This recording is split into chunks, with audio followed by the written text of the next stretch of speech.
Oi, pessoal, sou Fernando Tendolini, head da área de ações aqui do Fator, e esse vídeo é para a gente falar um pouquinho do que foi o cenário em abril e o desempenho do Fundo Fator Ações. Quando a gente está olhando para o cenário no mês de abril, existia um grande evento que era o anúncio das tarifas sobre os produtos importados nos Estados Unidos pelo presidente Trump e quais os efeitos que isso teria na economia americana e na economia global. Quando a gente olha para o anúncio em 2 de abril, existe uma grande expectativa em relação a isso e quais os efeitos negativos que isso teria. Mas, ao longo das semanas seguintes, várias medidas foram sendo tomadas de forma a amenizar esse impacto. A gente teve, primeiro, a postergação da implementação de fato das tarifas de importação, depois nós tivemos a negociação de alguns waivers setoriais e também o início das negociações bilaterais entre os Estados Unidos e os seus parceiros. O efeito disso foi que, ao longo do tempo, o investidor, os analistas foram amenizando um pouco os efeitos de toda essa movimentação, e isso foi bastante importante para a recuperação dos mercados, de ações especificamente. E também os efeitos que isso teve nas outras variáveis foram favoráveis ao mercado de ativos e aos mercados de ações. Então, em primeiro lugar, a gente pode dizer qual foi o efeito da desvalorização do dólar em relação às outras moedas. Os efeitos de uma esperada recessão nos Estados Unidos por conta dessas barreiras de importação, elas fizeram com que a moeda americana se enfraquecesse ao longo do tempo. Além disso, uma expectativa dos efeitos disso sobre o PIB mundial e eventual enfraquecimento desse PIB fez com que o preço do petróleo também caísse. Esses dois vetores trouxeram efeitos sobre a prospecção e a percepção do cenário inflacionário e do espaço que o Fed nos Estados Unidos teria para eventualmente começar uma política um pouco mais dovish, como se fala, em relação à condução da política monetária. O que nós tivemos, portanto, foi a queda da curva da taxa de juro, a desvalorização do dólar e a recuperação do valor dos ativos que tinham sido bastante castigados no pré-anúncio e nos primeiros dias em relação a esse anúncio das tarifas de importação. Isso foi bom não só para os mercados americanos, onde a gente viu forte recuperação das ações do S&P, por exemplo, mas também dos outros países. Quando a gente olha para o Brasil, a gente teve o desempenho do Ibovespa, aqui da B3, subindo 3,7%.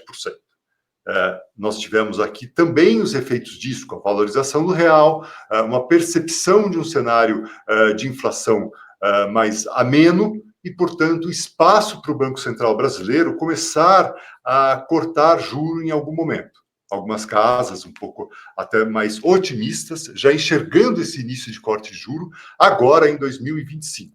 Os efeitos disso, obviamente, foram percebidos nos valores dos ativos.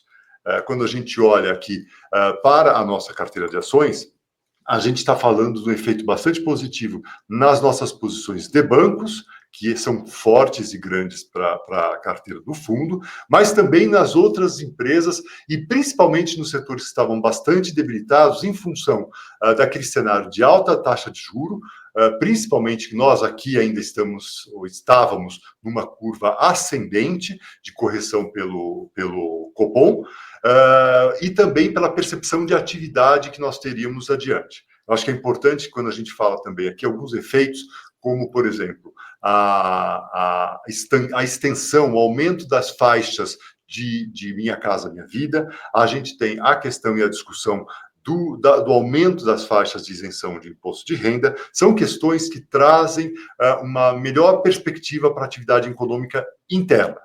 A carteira do fundo ela continua privilegiando as empresas com alta geração de caixa e boa rentabilidade, porque nós estamos num período bastante volátil da percepção do cenário. Mas isso sem deixar de trazer aos poucos aí uma exposição em alguns setores que se beneficiariam dessa inflexão de cenário de arroxo de política monetária para frente. Quando a gente olha para a composição da carteira, estão privilegiados ainda setores como, por exemplo, o setor bancário, com a maior posição da carteira que segue sendo em ações do Banco Itaú, mas também com ações do Bradesco e do BTG como destaque.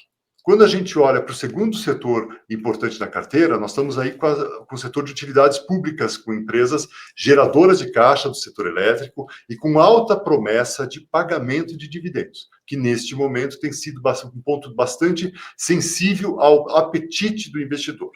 Como eu disse, isso não quer dizer que outros setores também bastante mais, vamos dizer assim, sensíveis a uma inflexão desse cenário, não façam parte da carteira. Inclusive, ao longo do mês de abril, eles tiveram esse percentual aumentado. Nós estamos falando, por exemplo, do setor ligado a imobiliário e construção civil, alguma coisa também ligada a varejo, as empresas de educação são importantes aqui na nossa carteira, e o setor também exportador de carnes e proteínas. Aqui vale um destaque, que são as ações de JBS. Apesar do efeito do câmbio, nós estamos vendo aí uma recuperação de algumas margens no setor, principalmente da exportador, e a gente tem a perspectiva de que a empresa venha a fazer a listagem nos mercados externos. Isso é bastante importante para a precificação das ações,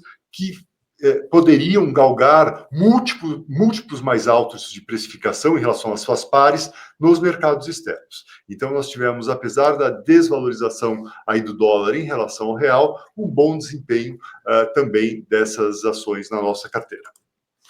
Com isso, a gente chega aqui no fim do mês de abril, com desempenho bastante superior em relação ao desempenho do Ibovespa no mês. Quando a gente olha para o ano de 2025, a carteira do fundo tem trazido uma rentabilidade de quase 20% para os seus cotistas, que também tem um espaço bastante positivo em relação do que vem sendo a média da carteira nesse ano de 2025 para o índice Ibovespa.